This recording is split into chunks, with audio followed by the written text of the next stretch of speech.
Good afternoon to those of you on the East Coast.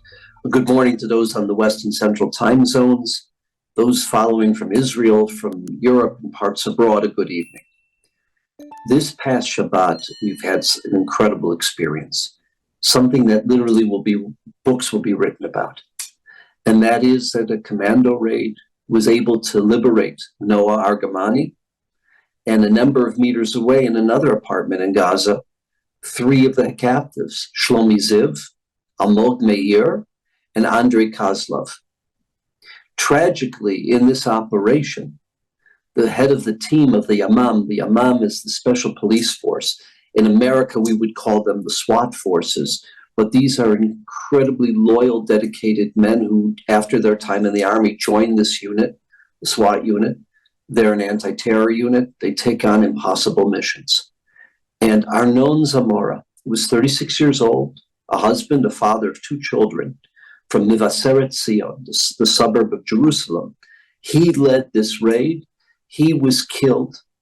He was killed in the raid that liberated Shlomi Ziv, Almog Meir, Andrei Kozlov, and Noah Argamani. One of the great tragedies in this story is that the father of Almog Meir, literally when his sister came to notify him that his son, that Mr. Meir's son Almog had been liberated, she found her brother, Almog's father, she found him dead. He had died. Literally the day of the liberation. We have incredible gratitude to the various forces that were involved, the ground forces, the Yamam, that's the special SWAT police, the Kfir, that brigade of infantry, the Air Force that was involved. It was a very complex operation. It was an operation that took place it was being planned for months, and thank God was successful. Of course, with this terrible tragedy, the operation was renamed Operation Arnon in memory of Arnon Zamora. We were supposed to have a live briefing with really one of the most incredible generals that we have because of his role in coordinating for years operations with the Americans, both in terms of the Central Command, the 6th Fleet. Before that, it was the 5th Fleet, and in working on what's known as Juniper Cobra, Juniper Falcon. These are joint defense missions that, after years and years of preparation, we saw it in action when it prevented 350-some rockets, including ballistic missiles, that came outside of the atmosphere of the Earth towards Israel, were shot down.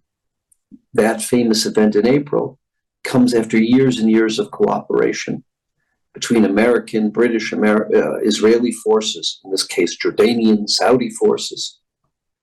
And as well, there's something known as Juniper Oak, or Juniper Oak, some refer to it as, named after Aviv Kochavi, Ach, or Oak.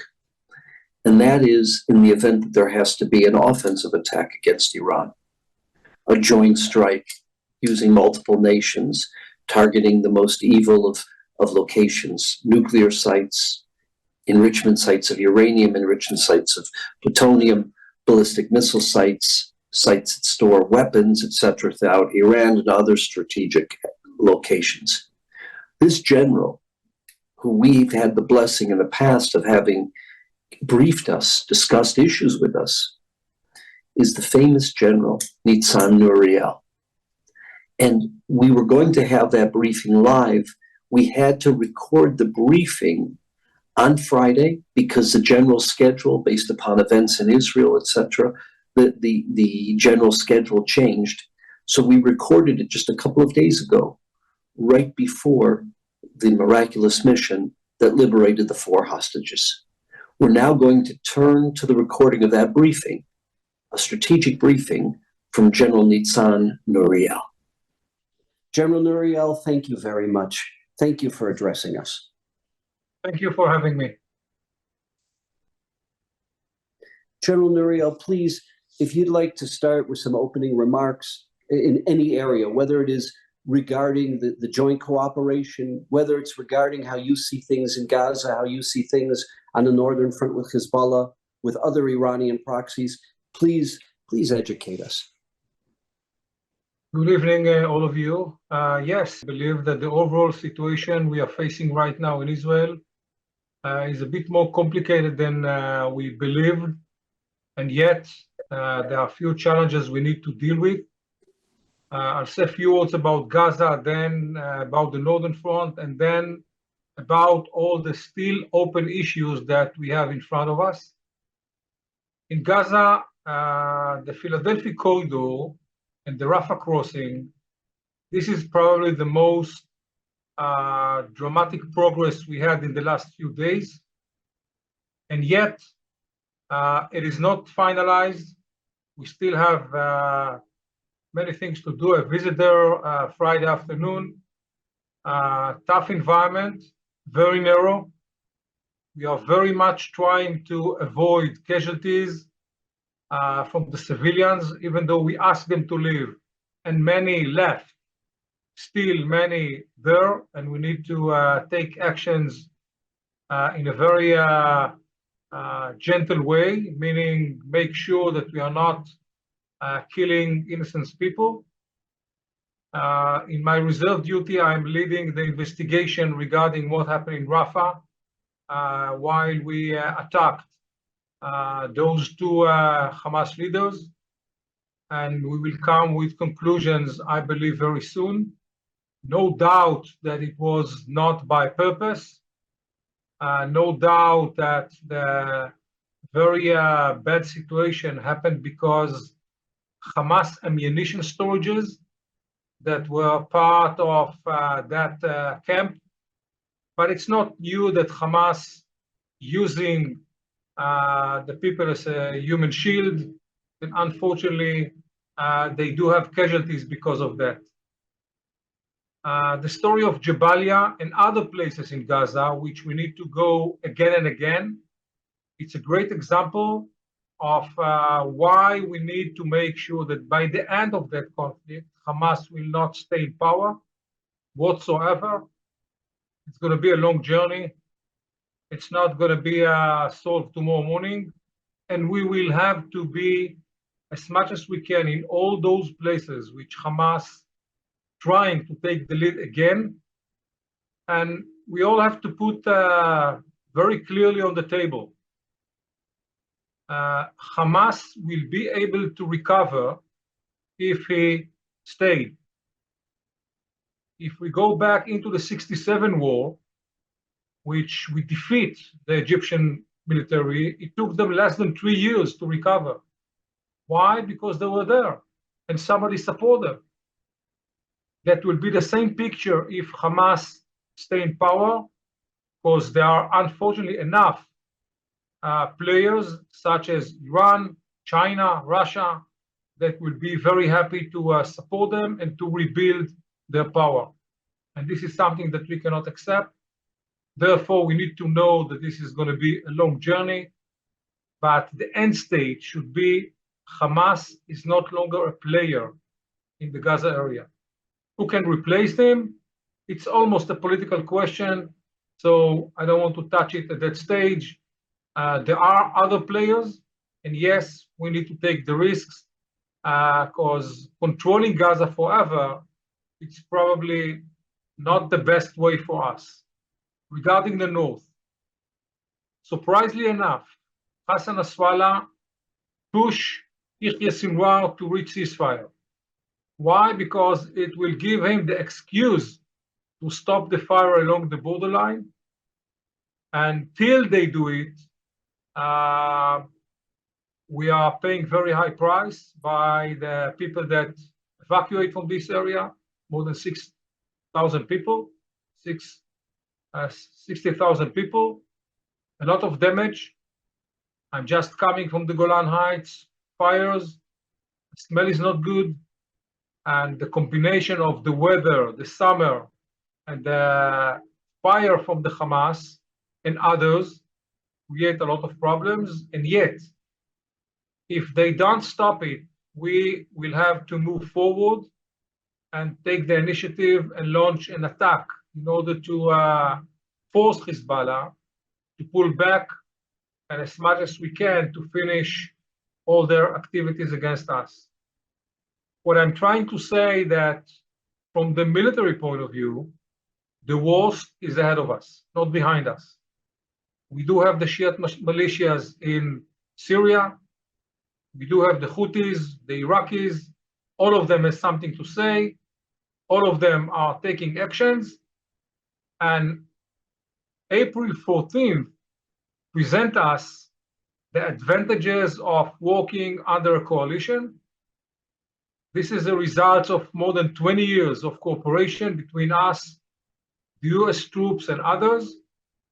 And together with CENTCOM, with EUCOM, with some German Air Force, French Air Force, the British Air Force, the Jordanians, and others, we present to the Iranians that we can deal with their threats, and yet we need to say that if they do it again and again, it will challenge our systems.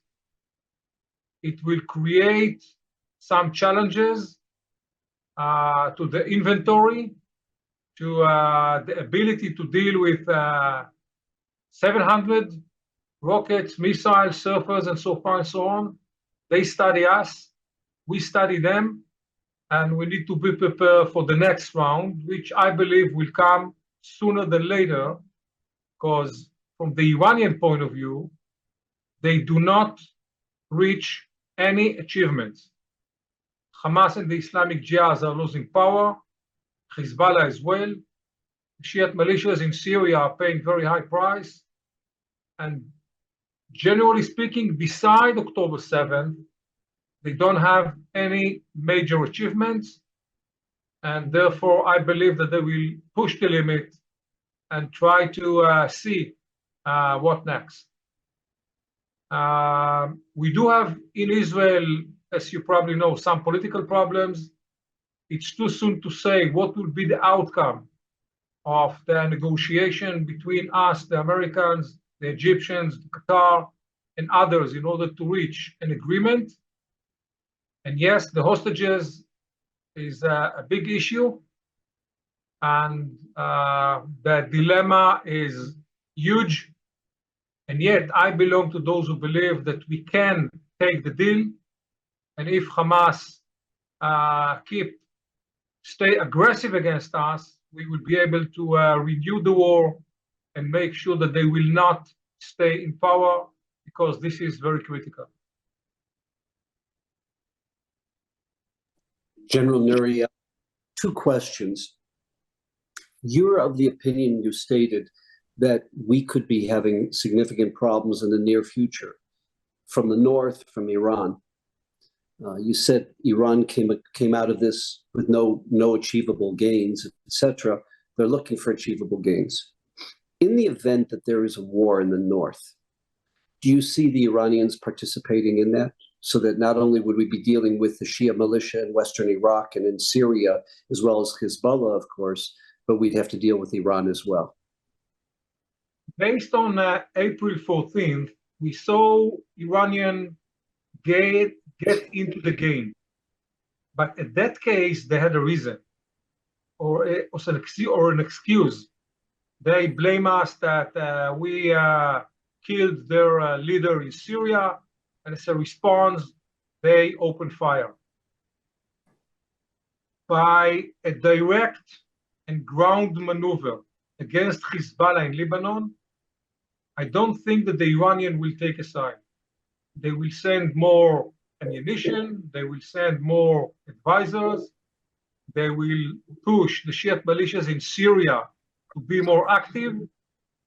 I don't think that they are going to open a front from Iran against us unless they will get an excuse by killing leaders, killing troops, or even Israeli direct attacks against Iran in Iran, which is an option. A question. We have a situation now where we see that there were 20 tunnels coming into Rafah from Egypt. It's very clear that the Egyptians, there were many people who got very rich in the high levels of the Egyptian establishment, both the military and the civilian establishment, allowing North Korean, Chinese, Iranian, Russian missiles that were used against us to slaughter Jews on October 7th that had been used against us during the war. Egypt, who Israel had looked after, supported in terms of cleaning up the Sinai. Egypt, who Israel had been an incredible ally to a great degree, has let down Israel and has been a disappointment. What do we do in the context? How do we deal with that? And what's your assessment, both looking back and going forward?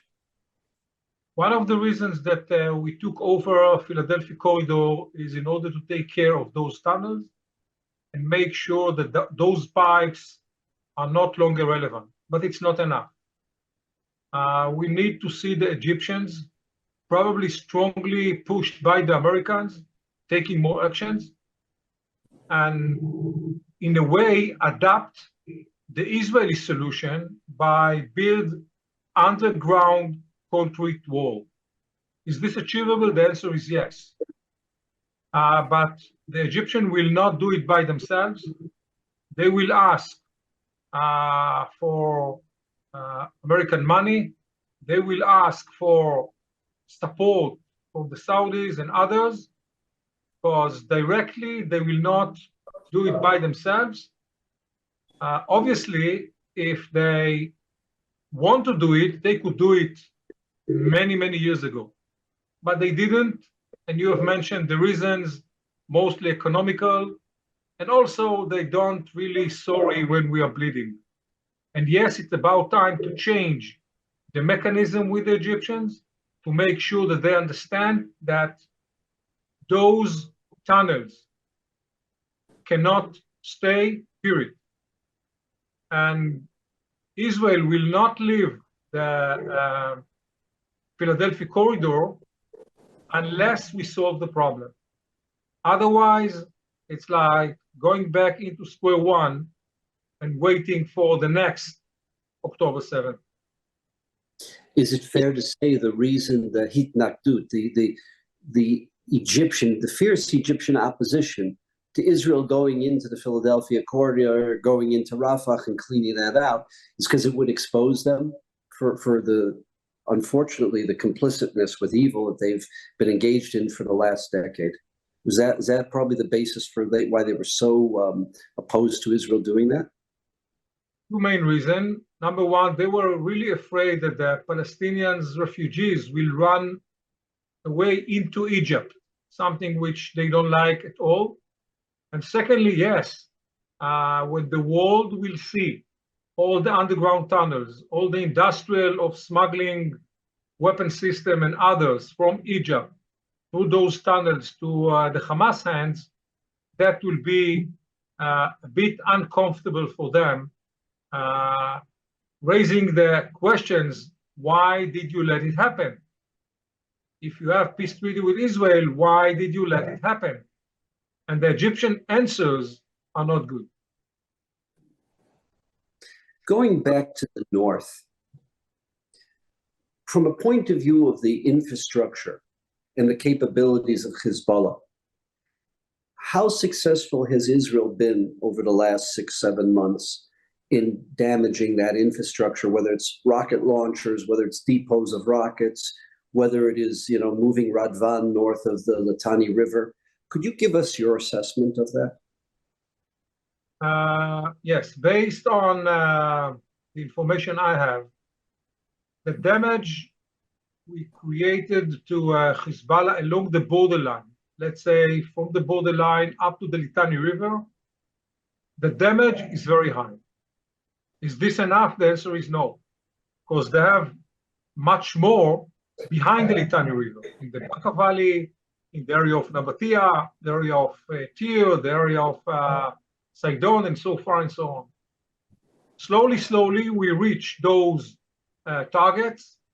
Whenever Hezbollah launch more ammunition into long distances, the Israeli retaliation is by the same coin, meaning bigger attacks and further from the borderline in case of taking the initiative.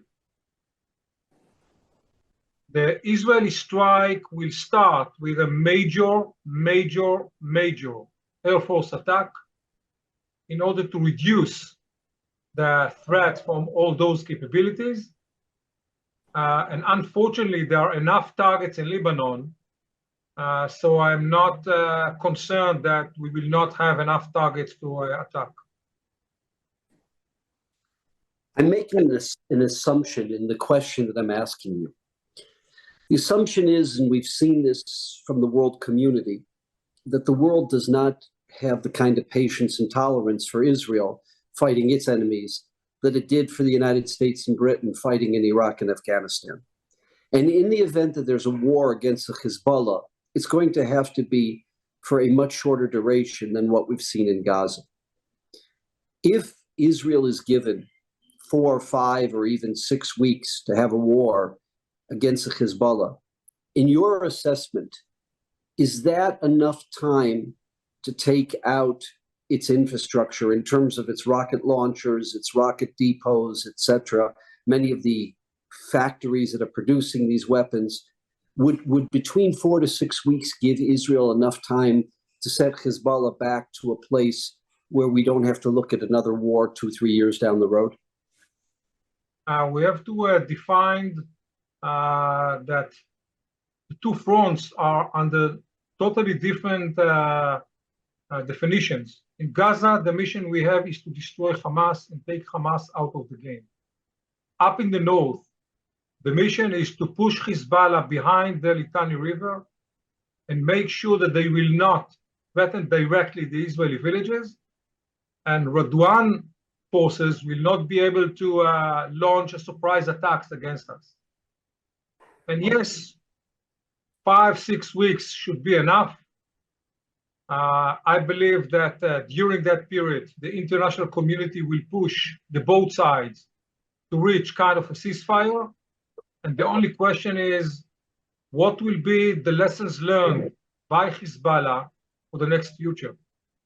If they study the same lessons they studied after the Second Lebanon War, meaning we are going to have 16 years of quiet borders, that will be a great achievement. If they don't, we need to ask ourselves what next, and we need to be prepared for what next, because we don't really control our enemy's response, especially if Iran during that period will become a nuclear state. We need to remember it, because that can be a game changer for all the players, not only for the state of Israel.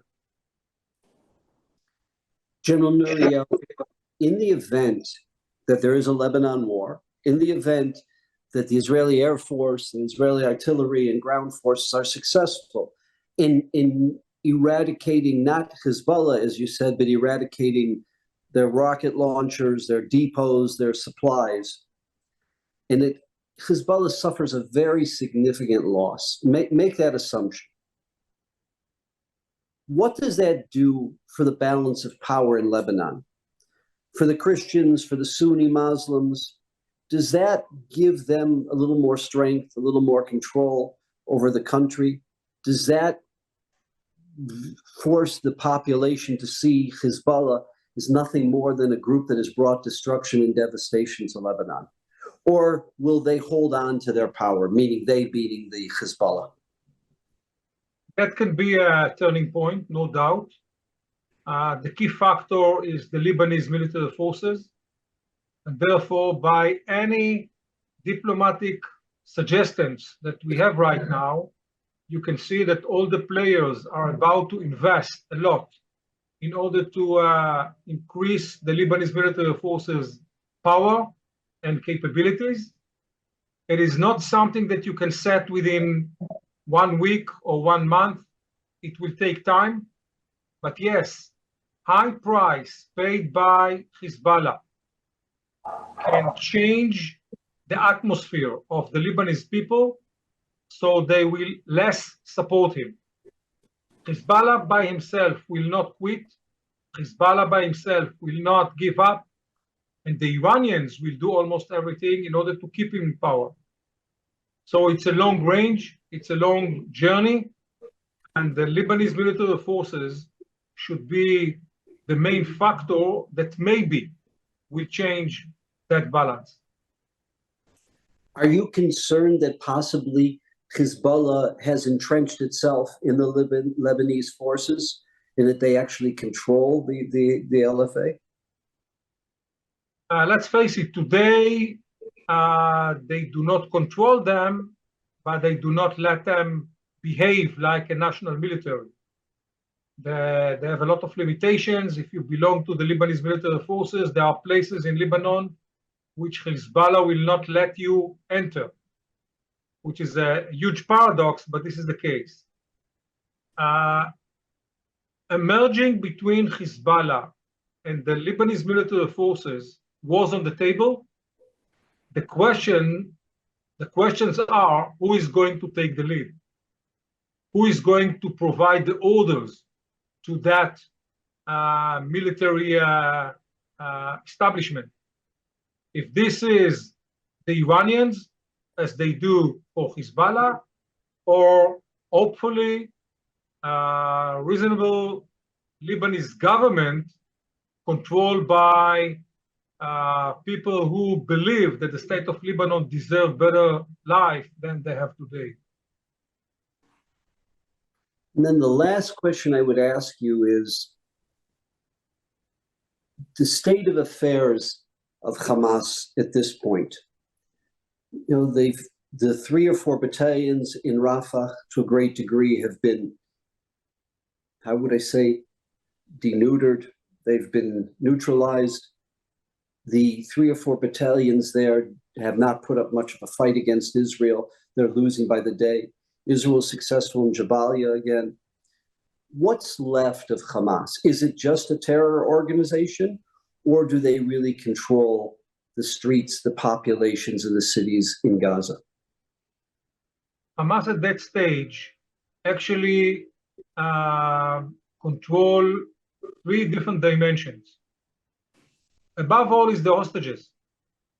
He has the hostages, he used them as a human shield, and he understands the sensitivities in the Israeli society, and this is one advantage which they are using in any given moment. Number 2, they still have a lot of money. They just broke few banks and stole a lot of money, so they can pay the people. And the people of Gaza, as long as they believe that Hamas will stay in power, they will cooperate with him. So you can see 2 sides of the same coin. On one hand, Hamas can deliver. On the other hand, the people still afraid of him, so they are willing to cooperate. Hamas at that stage is a guerrilla organization. He has fighters that still have a lot of ammunition. They still have the motivation to kill and attack Israeli soldiers. And whenever they can, at least they will try. The numbers of casualties they have obviously impact their capabilities, and yet there are enough terrorists in Gaza which allow me to say that it will take a few more months before we can say that Hamas is not longer effective in both economically and from the military point of view.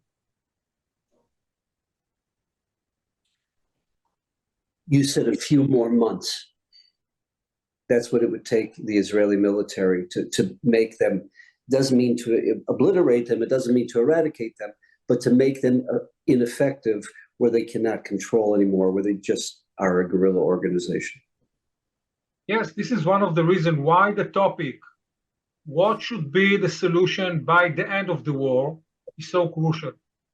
Because again, as long as the people of Gaza will believe that Hamas stay in power and control them in the next future, they will still cooperate with them. The moment they understand and see that somebody else is taking actions and taking the responsibility and take care of them slowly, day by day, then it will shift the ability of the people of Gaza to move forward and to look for the next future. Therefore, the questions, who will control Gaza by the end of the war, it's not a semantical question. This is the message to the region. This is the message to the people of Gaza. And as long as we don't have a clear answer, and I'm not saying that there are easy answers, and the people believe that Hamas will control Gaza for the next few years, it will be much complicated for us to concrete Hamas and control the area. General, thank you.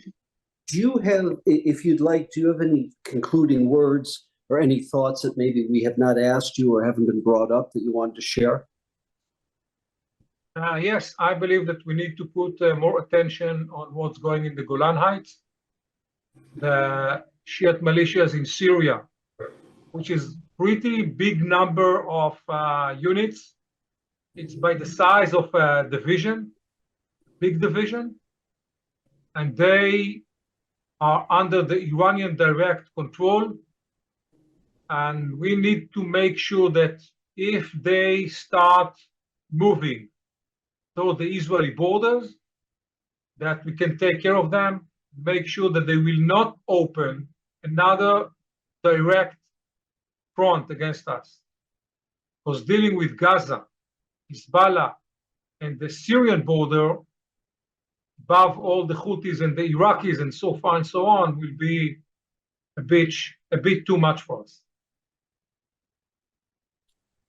Any closing thoughts on the relationship between the IDF and the United States Armed Forces, especially just, sharing a little bit about your personal relationship with them and what you've created over the years? Any closing thoughts on that, Ershon?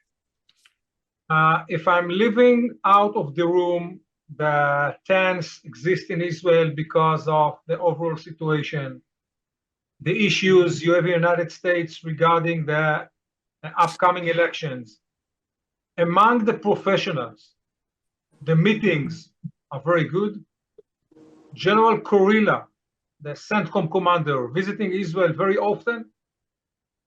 He and General Herzi Halevi are making a lot of conversations and meetings.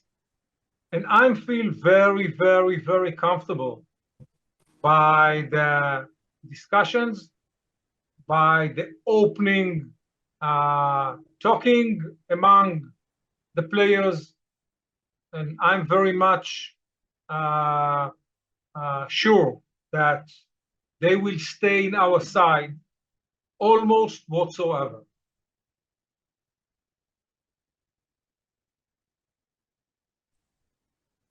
Thank you. Thank you very much. And thank you for the decades that you've given to the Jewish people, that you've given to Israel.